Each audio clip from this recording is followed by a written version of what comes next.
In the heart of Florence, in the late 13th century, there lived a young man named Dante Alighieri, whose soul was filled with fire and poetry.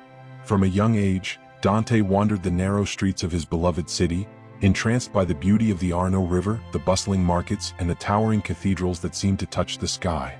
His mind, however, soared far beyond the physical world, drawn to the mysteries of life, love, and the divine. As a young boy, Dante had been deeply moved by a girl named Beatrice, whose mere presence seemed to illuminate his existence.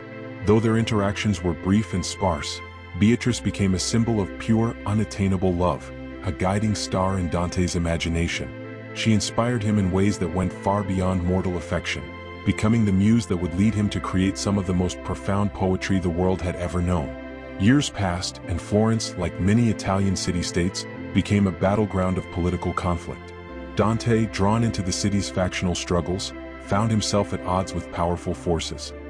He was exiled from his beloved home, condemned to wander as a stranger through the hills and valleys of Italy, never to return to Florence.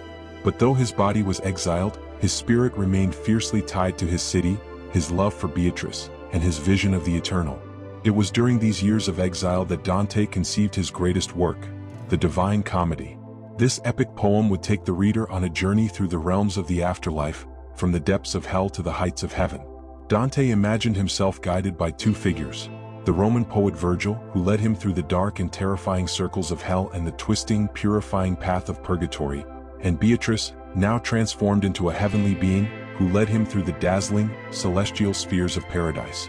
As Dante penned his verses, he poured all his suffering, love, and longing into his work. It reflected on the nature of sin, redemption, and the human condition.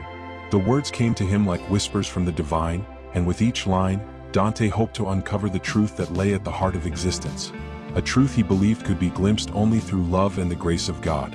Though he died in Ravenna, far from Florence, Dante's spirit lived on in his poetry. His words became a bridge between the earthly and the divine, offering readers a glimpse of the eternal journey that awaits every soul. Centuries later, Dante Alighieri would be celebrated as one of the greatest poets of all time, his work an immortal testament to the power of love, imagination, and the pursuit of truth. And as for Beatrice, she remained forever in his heart, a symbol of the unattainable, the beautiful, and the divine love that could lead one from darkness into light.